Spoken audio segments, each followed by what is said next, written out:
Buenas tardes, bienvenidos a esta continuación de la celebración de los 59 años de nuestra escuela. Gracias por acompañarnos, gracias por formar parte de estos días que son tan importantes para nosotros. Vamos en este momento a abrir un espacio dedicado a las comunicaciones corporativas, a discutir un poco todo lo que tiene que ver con comunicación en crisis.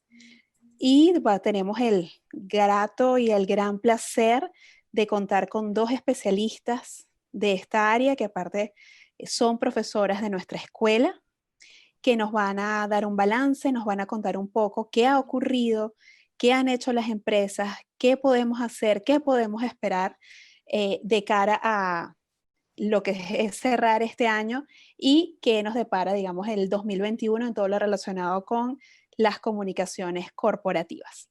Voy a proceder a presentarlas. Primero tenemos a nuestra querida profe Rafi Ascanio. Ella es licenciada en Comunicación Social Mención Corporativa de la Universidad Central de Venezuela. Además es especialista en desarrollo organizacional, magíster en desarrollo organizacional y doctora en educación de la Universidad Católica Andrés Bello. Se desempeña como docente en pregrado y posgrado en la UCAP, es consultor senior comunicacional y forma parte del equipo de coordinación del Programa de Comunicación para el Desarrollo Social UNICEF UCAP. Un gusto tener a nuestra querida Rafi con nosotros. Y tenemos también a nuestra querida profe Jennifer Castro. Ella es comunicadora social y magíster en comunicación organizacional, con más de 15 años de experiencia profesional en las comunicaciones corporativas y en temas de sustentabilidad e inversión social. Su cargo actual es directora de comunicaciones corporativas para Procter & Gamble Venezuela y es profesora de la Escuela de Comunicación Social tanto de la UCAP como de la Monte Ávila en las cátedras de comunicación de crisis, comunicaciones integradas de mercadeo y comunicación organizacional. Asimismo, es profesora del posgrado de publicidad en la UCAP en la cátedra de Economía de la Publicidad.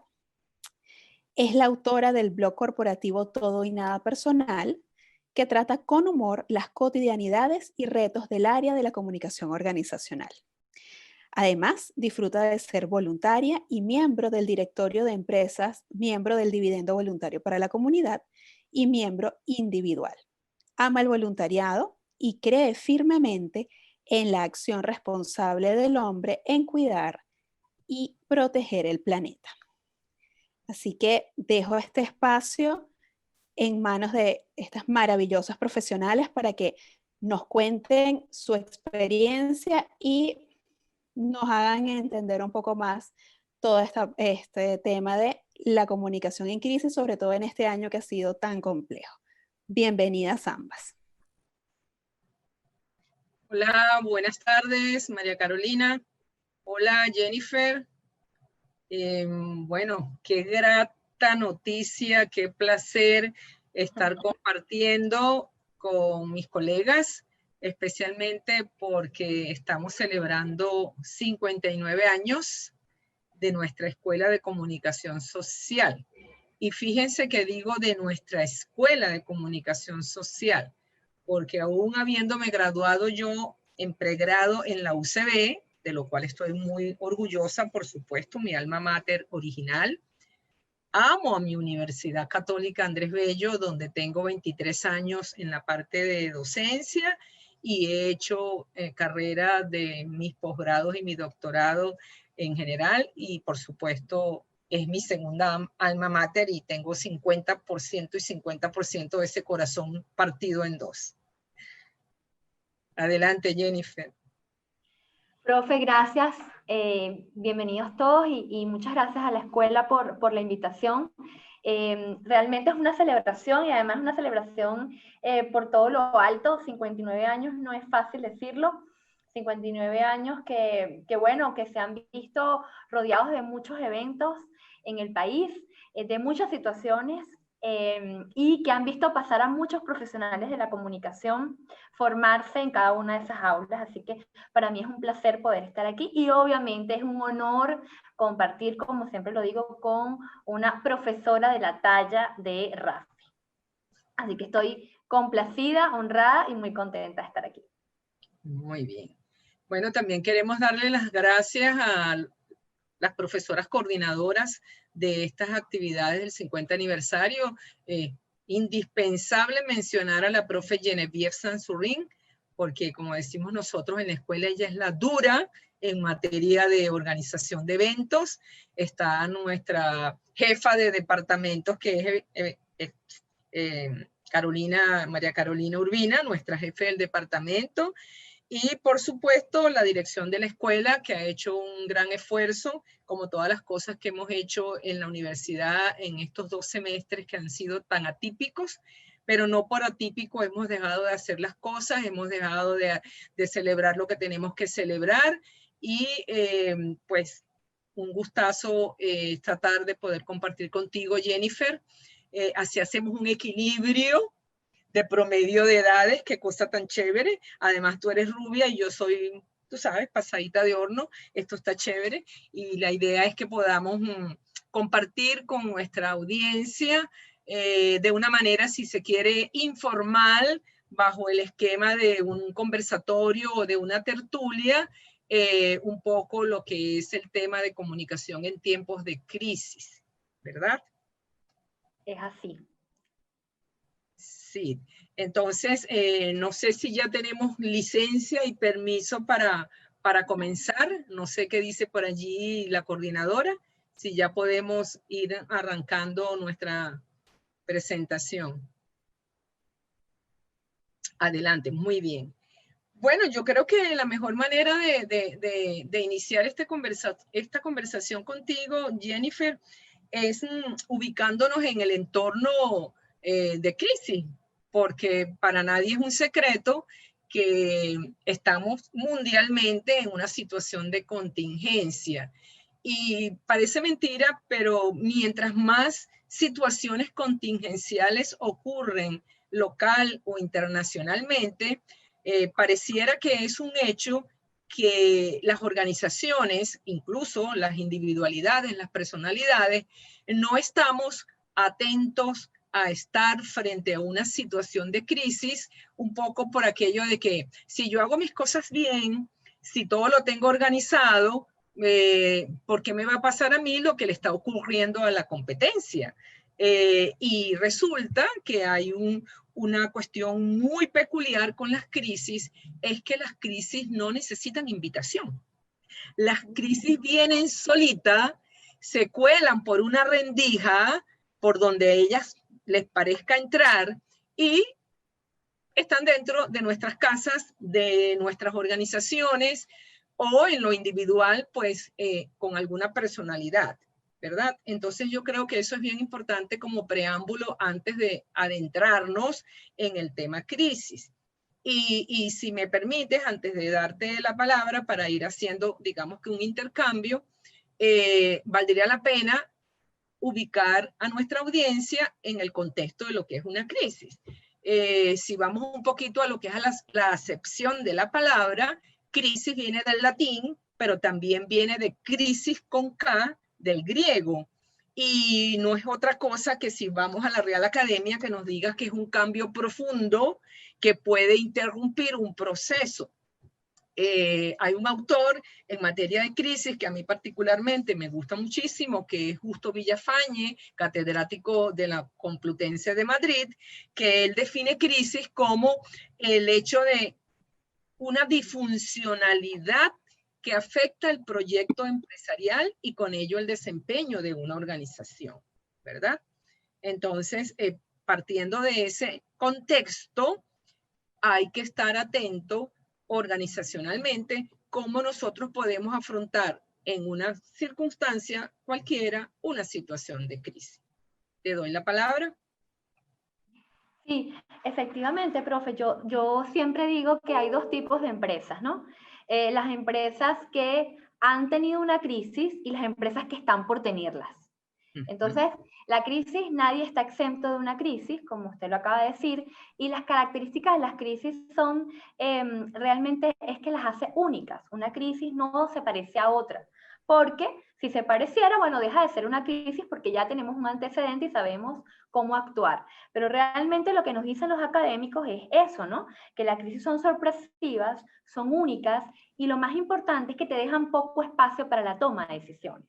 Entonces, en ese sentido, tenemos muchos ejemplos. Nosotras dos habíamos ya hablado de algunos de esos ejemplos y están aquí, ¿no? Están en el día a día, lo tenemos presente y convivimos con esos eventos críticos. Sí, qué curioso que tú dices que las crisis se pueden dar en cualquier entorno, porque efectivamente no son exclusivistas. Las crisis pueden estar en una pequeña empresa, en una mediana empresa, en una gran corporación, en un grupo religioso, en un partido político, en un congresista, a nivel de un equipo de fútbol, a nivel familiar, en el entorno de los celebrities, ¿por qué no? De los influencers, de un artista reconocido, de un deportista muy reputado. Y de hecho, si empezamos a buscar ejemplos como que para ubicar a nuestra audiencia, por ejemplo, nosotros podemos señalar en el mundo deportivo, que es un tema que le gusta a muchísima gente, que le apasiona a todo el mundo, podemos encontrar muchísimos ejemplos. Ahí está el caso de Armstrong, el ciclista que ganó 7 veces el Tour de Francia y lo perdió por un tema de dopaje. Pero también podemos mencionar al saltador cubano Sotomayor, a J.O. Simpson, jugador de fútbol americano, con un tema del asesinato de la esposa, a Pictorius, el corredor con discapacidad en Sudáfrica, al mismo Tiger Woods, golfista muy famoso. Es decir, las crisis no son exclusivas de una corporación. La crisis puede afectar a cualquier persona, en cualquier entorno, a cualquier grupo social, o religioso, o político, o el grupo que sea. Entonces yo creo que esto es bien importante cuando uno, como dice el proverbio, el refrán venezolano, cuando veas las barbas de tu vecino arder, pon las tuyas en remojo. Sí, tal cual, tal cual. Y el caso de Maradona, si vamos por el lado deportista, incluso grandes artistas venezolanos que han tenido momentos críticos que han saltado a la luz pública y que, bueno, les ha hecho replantearse no solamente la posición ante la vida, sino también las respuestas que van a dar, ¿no? Y cómo van a actuar frente a la crisis. Porque lo importante no es la crisis en sí, lo importante es cómo actuamos ante la crisis, porque problemas y crisis siempre van a estar. Lo importante es cómo el ser humano, cómo las organizaciones o el ser humano actúan frente a esa crisis y cómo aprenden de ellas. Así es, lo más importante. Sí, adelante. El COVID, ¿qué le parece el tema del COVID? El COVID es un tema súper crítico. Sí, dame un chance porque me gustaría, antes de entrar en el COVID, digamos que caracterizar algunos tipos de crisis. El que mencionamos ahorita, relacionado con deportistas o políticos en general, tiene que ver con lo que es la honorabilidad de las personas, la reputación de una organización por un tema de corrupción, por un tema de violaciones, por un tema de acoso sexual, que ha incorporado a actores famosos, a cantantes de ópera y así sucesivamente. Pero también podemos caracterizar aquellas crisis que están relacionadas con los fallos funcionales, de acuerdo a la falta de previsión de determinados eventos para evitar que ocurra una crisis. Y se me viene a la memoria en este momento, en el 2015, sin mal no recuerdo, una línea aérea doméstica alemana, la Germanwings, el avión estalló en el aire, murieron 150 personas y resulta que no fue un accidente por falta de revisión del equipo, pero sí fue un fallo funcional porque resulta que el ingeniero de vuelo, el copiloto para el momento, era una persona que había sido contratada, pero que tenía episodios en sus antecedentes de problemas de depresión y de intento de suicidio. Y eso fue lo que hizo el hombre, derribar el avión, mientras el piloto salió un momento al servicio y cuando regresó se encontró con la puerta del avión cerrada, porque recordemos que después del 9/11 en Estados Unidos, entonces todas las líneas aéreas en sus aviones impidieron que los aviones se pudieran abrir por fuera para evitar lo de los terroristas. Entonces, bueno, eso después creo que lo revirtieron precisamente por eso, porque no podían abrir la puerta desde afuera y el copiloto, que tenía problemas de depresiones, pues derribó el avión. Eso tiene que ver con un fallo de la empresa contratante a una persona que estaba en un estado mental que no debió ser parte del equipo. Y bueno, por otro lado, pues entonces entraríamos en las crisis famosas de catástrofe para llevarte a lo del COVID.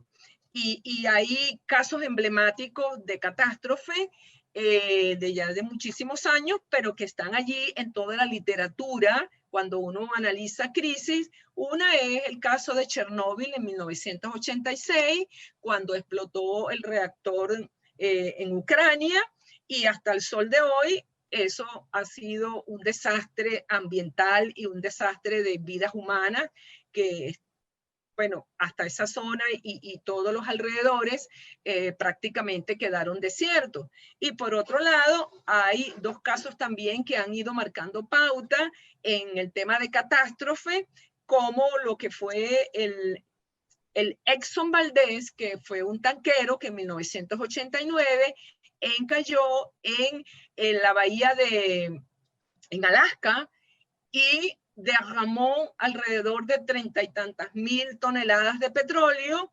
que se esparcieron por más de 2.000 kilómetros, y eso fue hasta el sol de hoy, sigue siendo una catástrofe de dimensiones muy, muy altas. Y más recientemente, en el 2010, la catástrofe del Golfo de México, cuando una plataforma de la British Petroleum, ¿verdad?, también tuvo problemas e incluso hubo grandes demandas en el gobierno de Obama para esa corporación. Son catástrofes que emblemáticamente están allí y que cuando nosotros estamos con nuestros estudiantes es como que obligatorio hablar de ellas. Tú me preguntabas por el COVID. Pues una catástrofe mundial, y es una catástrofe mundial que cada vez que yo hablo con mis alumnos digo que es, si me permiten los expertos en eso, que es la tercera guerra mundial provocada por no un misil, no guerras, no armas nucleares, pero sí por un microorganismo que se esparció por el mundo entero y que nos tiene en vila desde hace, ¿qué?, 8 meses, 9 meses. Ahí está. Así es. Sí, desde hace 9 meses tenemos, y es algo que, fíjese que esta catástrofe, como usted lo dice, profe, y que tiene varias teorías, la suya es una de ellas, que yo comparto. Otros tantos piensan un poco más crédulos, creen, o ingenuos, creen que es producto de la ingesta de determinado tipo de comidas asiáticas que lograron que el hombre se infectara. Afortunadamente ya es un grupo más reducido, se ha demostrado que efectivamente es un virus muy poderoso, además muy peligroso y muy agresivo en su comportamiento una vez que entra al cuerpo humano, ¿no? Y estas teorías van de la mano justamente con lo que usted dice, ¿no? Es una gran catástrofe que ha de alguna manera, yo diría que extraordinaria y nunca visto antes, porque creo que esta epidemia española que hubo hace muchos años atrás, en el siglo pasado, yo creo que esto no tiene ningún tipo de comparación. La escalada y la intensidad que tiene esta crisis ha sido única. Sí, así es, sobre todo porque más allá de las pérdidas humanas, que han sido muchísimas y que es lo más importante, es que esta crisis ha traído daños colaterales, como se dice en las películas, daños colaterales que tienen que ver con el cierre de los hoteles, la hotelería paralizada, el turismo, las líneas aéreas, las bolsas de valores en el mundo cayeron prácticamente, los parques de recreación, los restaurantes, el comercio. Esto han sido varios episodios y todavía estamos que si tanto en Europa como en Estados Unidos, como en Latinoamérica y en nuestro propio país, trabajando como que a un cuarto de máquina. Es decir, no solo es el tema de la enfermedad, del virus, de lo que genera, de sus mutaciones, de los comportamientos diferentes de quien tiene la patología, sino de lo que ha significado esta catástrofe en términos económicos, políticos y sociales. Yo revisaba, Jennifer, en estos días un informe de la Organización Mundial del Trabajo, de la OIT, tiene fecha junio, julio, en el cual señalaba que sobre todo para Latinoamérica, que es digamos que la región que más nos importa, bueno, porque estamos enmarcados allí, que el desempleo en Latinoamérica se compara con un incremento entre 4 y 5%, que sumado a lo que ya venía del 2019, que era 8%, está alrededor de 12, casi 13% de desempleo. Y eso implica alrededor de 41 millones de personas cesantes.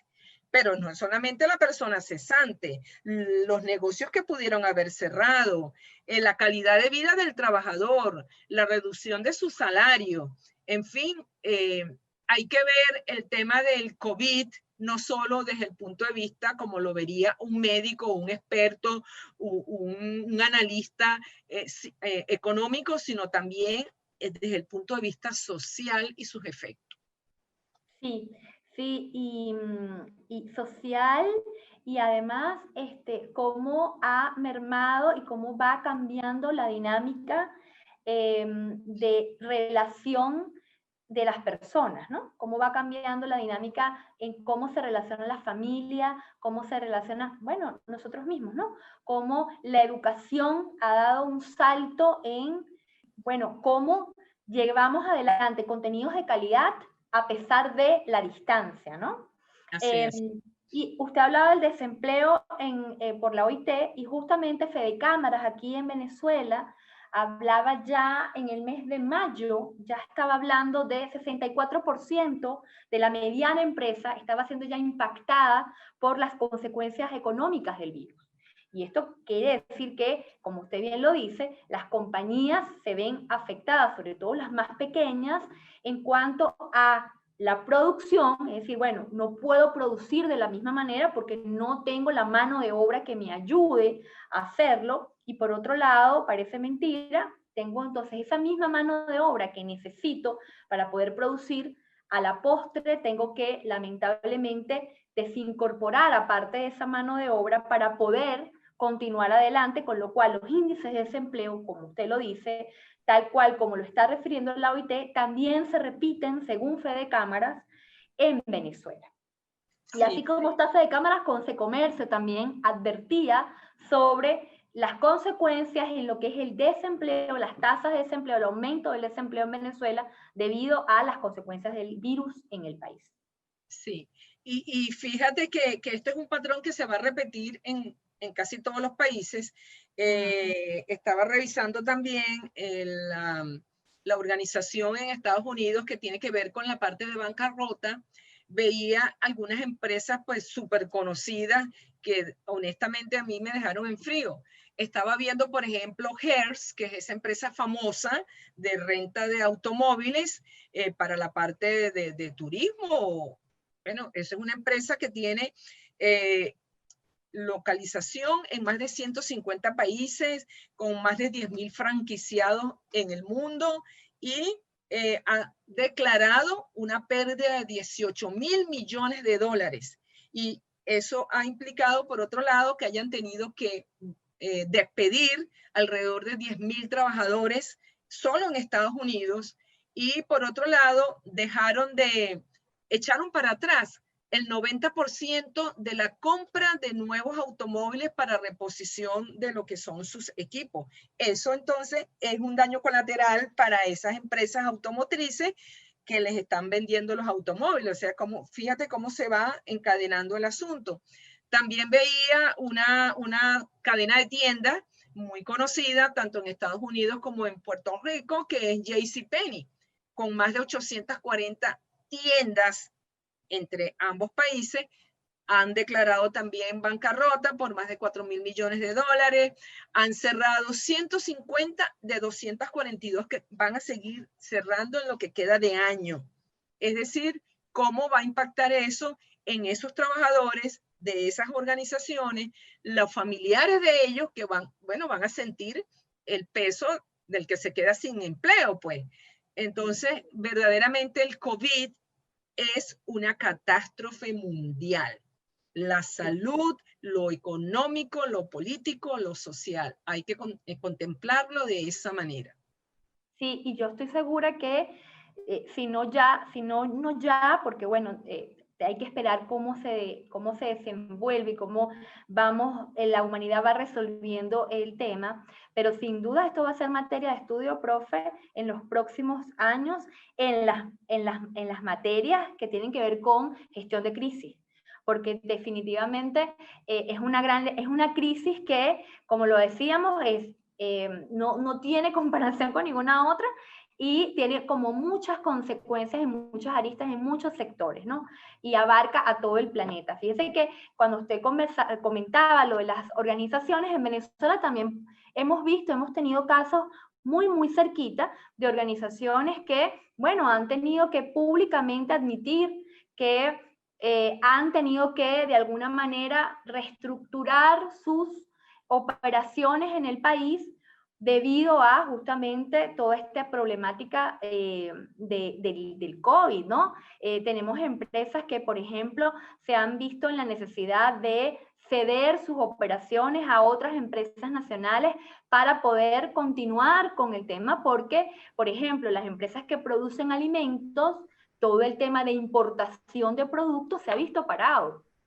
Y se ha visto parado porque evidentemente el tránsito comercial ha tenido que estar regulado, más regulado de lo que ya estaba, pero ha estado regulado fuertemente por autoridades sanitarias internacionales, con lo cual la materia prima importada que estas empresas traen desde afuera para su producción nacional, bueno, es mermada. Entonces, por ende, han tenido que no solamente traspasar sus operaciones, sino también cambiar, modificar sus estatutos, modificar, profe, incluso los hábitos de sus empleados dentro de la misma dinámica organizacional.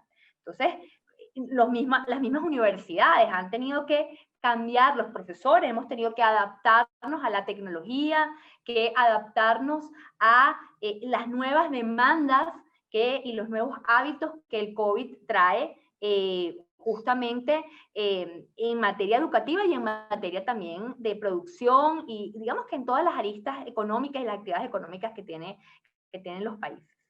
Sí, no, y tú decías hace rato algo bien importante, que es el relacionamiento. El relacionamiento social definitivamente cambió. Sí. Porque hay una situación que es que nosotros todavía no podemos medir. En crisis nosotros hablamos de incógnitas conocidas e incógnitas desconocidas, ¿verdad? Una vez que un hecho ocurre, ya nosotros podemos establecer que eso sienta un precedente para futuras situaciones. Pero es que con el COVID nosotros no podemos hablar de incógnitas conocidas del todo, por aquello de que en una crisis uno habla de 3 variables: la importancia, la proximidad y la incertidumbre. Y con el caso del COVID, las 3 variables están allí permanentemente. ¿El tema es importante? ¿La crisis es importante? Naturalmente que sí. ¿Hay proximidad en el hecho de este COVID? Absolutamente. Todos hemos sido afectados en nuestro país, en el continente, en Europa, en todo el planeta Tierra. Es más, muchos de nosotros, en cualquier parte del mundo, pero hablo de Venezuela, teníamos un familiar que estaba de viaje, por vacaciones, o por negocios, o por trabajo, y esa persona no ha podido regresar, no ha podido retornar. Entonces, nos afecta, naturalmente que hay proximidad. Incertidumbre, que sería la tercera variable. No sabemos hasta cuándo vamos a manejar ese nivel de incertidumbre. Por eso de la incógnita desconocida, bueno, ya se está hablando afortunadamente de una vacuna que tiene Pfizer bastante adelantada, aparentemente con un 90-95%, no me equivoco, si no me equivoco, de efectividad, y así están otros laboratorios. Pero el nivel de incertidumbre va a persistir en nosotros, en la humanidad en general, quién sabe por cuánto tiempo. Y yo me imagino, nosotros no somos médicos ni sabemos de eso, pero yo me imagino que este virus irá mutando y se irá manifestando de diferentes maneras y bueno, no sé, que se evapore, que se desaparezca, pero el nivel de incertidumbre es muy alto, muy alto. Y sobre todo, profe, cuando los expertos ni siquiera tienen como una unanimidad en cómo enfrentar la crisis, ¿no? Porque primero, el poco tiempo para la toma de decisión es una de las cosas que más ha marcado esta crisis. Cada gobierno y cada gobernante ha ido haciendo lo que le ha parecido más conveniente o lo que sus expertos en el área de la salud han establecido que es lo mejor, o en algunos casos hay países que han emulado a otros países las buenas prácticas de otros países y las han traído hasta sus naciones para poderlas ejecutar, ¿no? Pero yo creo que en todo este tema del COVID hay cosas importantísimas y el tema de la toma de decisión es uno, de la poca toma de decisión es uno, y el tema de la disparidad de criterios, incluso en los médicos. Fíjese que en estos días yo conversaba con un médico y él me decía, yo le decía lo de la vacuna, usted está en lo cierto, la vacuna de Pfizer está sobre el 90% ya, ha anunciado Pfizer, lo anunció hace 2 días, que ya la vacuna estaba así. La vacuna de Oxford ha tenido una que otro contratiempo, sobre todo con una persona que murió en Brasil, pero bueno, ya justamente la Universidad de Oxford y AstraZeneca, que es el laboratorio que está ayudando a la universidad a seguir adelante y desarrollar la vacuna, han dicho que la vacuna continúa. Pero más allá de que los esfuerzos continúan para la vacuna, pero más allá de eso, por ejemplo, le decía a este médico, y cuando le comentaba lo de la vacuna, me decía, bueno, pero es que las defensas que se forman en el cuerpo duran 1 año. Entonces, supongamos que no me voy a poner la vacuna, porque no quiero ponerme la vacuna, no tengo confianza, no me pongo la vacuna. Entonces, es verdad, mi cuerpo está en la posibilidad, si es un cuerpo sano, de generar el anticuerpo naturalmente una vez que contrae la enfermedad. Pero dura 1 año, es decir, que al año a la persona le puede repetir, como usted dice, una mutación del virus. Entonces, fíjese usted qué difícil, por ejemplo, profe, es correr un escenario. O sea, usted se imagina un experto en crisis, si esto lo ponemos en una empresa, correr un escenario de riesgo debe ser muy complicado, ¿no? Sí, sobre todo porque tú sabes que la literatura en crisis nos dice que las primeras 24 horas son claves. Entonces, eso se lo digo a mis alumnos permanentemente, lo digo en consultoría, es verdad, hay que tomar el toro por los cachos en las primeras 24 horas, dando información, etcétera, ¿no? Y dando los primeros pasos de qué vamos a hacer para resolver la crisis. Si nos metemos en ese terreno, yo diría que se rompieron todos los esquemas y no se cumplió ninguno, empezando y que me disculpe lo de la Organización Mundial de la Salud, pero pienso que ellos fueron los primeros que rompieron el esquema cuando ya tenían unos antecedentes y una información y no se tomó ninguna decisión, al menos en diciembre del año pasado, y fue en marzo cuando se declara mundialmente la pandemia. Entonces ahí se rompieron los esquemas. Yo puedo entender que no lo llevemos a 24 horas, pero por lo menos 1 semana, 2 semanas, una toma de decisiones más adelantada, de manera de ir evitando situaciones mayores. Y luego, como tú comentabas hace rato, cada gobierno de cada país bueno, fue autónomo en sus decisiones, para no nombrar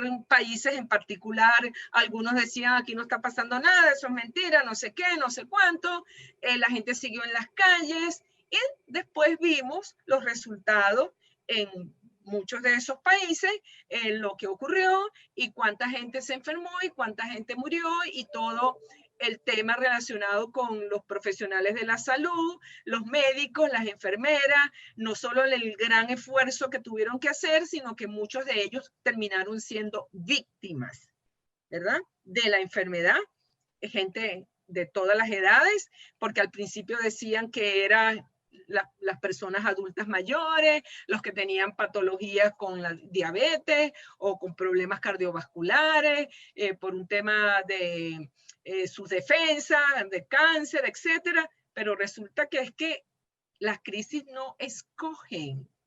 Ellas afectan a cualquier semejante que aparezca por allí. Y los semejantes éramos nosotros, las vidas humanas. Entonces, hay niños, adultos, adultos mayores, de cualquier raza, de cualquier religión, de cualquier país. Sí, y yo la escuché ahorita cuando usted decía, bueno, la OMS de verdad no tomó, fíjese la importancia de tomar las decisiones en las primeras 24 horas, porque aparte de todos los problemas que acarrea no quedarse inerte frente a la crisis y no accionar, frente a todos los problemas de por sí que acarrea, encima es muy factible tener rumores, es muy factible cuando no actuamos a tiempo desencadenar problemas mucho mayores de si, como usted lo dice, encaramos ese toro a tiempo en las primeras 24 horas, como lo dice la literatura. Hay literaturas que dicen hasta 72 horas. A mí 72 horas me parece muchísimo tiempo. Capaz a lo mejor para dar declaraciones, bueno, sí, deja las declaraciones al final, pero definitivamente mientras más temprano se aborde la crisis y se sea transparente, mucho más fácil es salir de ella. Porque si no, lo que se viene son olas de rumores que no puede controlar ni la organización ni los países, en este caso que estamos hablando del COVID, ni la OMS, que es la organización que lo está centralizando o la responsable de ante el mundo. Es muy difícil porque ellos no actuaron a tiempo, no tienes vocero. Imagínense preparar un vocero frente a una situación de esta, ¿no? Debe ser muy complicado, pero yo creo que parte de la responsabilidad en la gestión de crisis es justamente poder resolver no solamente a tiempo o actuar a tiempo, sino también tener toda la precrisis trabajada. Es decir, que hay que tener la precrisis en cuenta porque eso nos ayuda a, bueno, navegar de una manera mucho más decente los escenarios críticos. Sí, y hay un tema saliéndonos un poquito del COVID como paraguas de esta gran crisis mundial. En términos de una crisis en general para cualquier organización, yo creo que a veces se subestima el poder de los medios de comunicación y el poder de las redes sociales. Señores, esto cambió, el mundo cambió desde que existe el Internet y las redes sociales. En tiempo real, con la mayor inmediatez, no solo somos consumidores de información, sino que además somos prosumidores y de información que a lo mejor es falsa, pero que la gente la sigue, la replica, la publica, la multiplica y lo que internamente en la organización se presume que es algo que no, bueno, eso no va a trascender, eso queda aquí, eso dentro de una semana la gente se olvida. No, no, no, no, eso es mentira. Todo evento de crisis está expuesto a estar multiplicado por los medios. ¿Por qué? Por la sencilla razón de que nuestros principales aliados son nuestros públicos internos. Ojo, pero cuando el público interno de la organización no está suficientemente informado de lo que sucede, él se convierte en el primer enemigo de la organización, porque sale a la calle, va a su casa y repite lo que él cree que está viendo, por aquello de que lo que no se comunica se percibe y se interpreta al libre albedrío de cada quien. Entonces, ojo, hay que ser proactivos en la comunicación y no reactivos. Me están diciendo por allí que hay unas preguntas. Creo que estamos en el en el periodo de ya iniciar preguntas. Ok. A ver, Carolina. Sí, a ver, tenemos a la profe Pamela, que nos dice lo siguiente. El COVID, en efecto, ha sido una crisis que deja un ayer y un mañana muy distintos en el mundo. Ha sido desastroso para todos. Sin embargo, creo que es fundamental aprovechar, digamos, entre comillas, la situación para replantearse muchísimos procesos en el campo de turismo, educación, empleabilidad, emprendimiento y evidentemente las comunicaciones. Las crisis también pueden ser oportunidades y pueden servir de aceleradores del desarrollo. Es un poco conocerla. ¿Qué opinan Sí. ustedes? A ver. Bueno, es cierto, las crisis son grandes oportunidades para aprender. Bien manejadas y bien gestionadas son grandes maestros. Casos hay muchísimos, y si lo volvemos al COVID, lo que decía, que Morita nos acaba de, se me fue el nombre, pero lo que decía de las grandes lecciones, por ejemplo, en el caso del COVID hemos aprendido a trabajar remotamente, hemos aprendido a valorar lo que es el trabajo remoto, a sacarle provecho a la tecnología a favor del hombre. Yo creo que, bueno, los alumnos me van a perdonar, pero yo creo que las redes sociales mal empleadas son un gran enemigo de la comunicación. Tenemos que, sobre todo los comunicadores sociales, tenemos que hacer un buen uso y un uso muy inteligente y muy racional de lo que es la tecnología y lo que la tecnología pone al servicio del hombre. El hombre no está al servicio de la tecnología. La tecnología está al servicio de nosotros. Y siempre la relación humana, la relación cara a cara, siempre es privilegiada. Yo en comunicación organizacional siempre lo digo, los mejores foros son los que se dan cara a cara.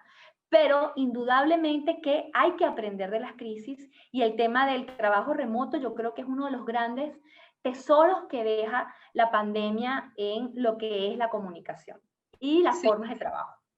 Para ir cerrando ya esta conversación tan amena contigo, Jennifer, yo creo que el corolario de esto es que definitivamente esta crisis del COVID ha significado un gran aprendizaje mundial. Tal como lo señalaba Pamela, que me imagino que es Pamela Llavaneras, exalumna nuestra y profesora de la escuela. Esto ha sido un aprendizaje en todos los sentidos. Si lo vemos desde el punto de vista educativo, bueno, yo me pongo de ejemplo.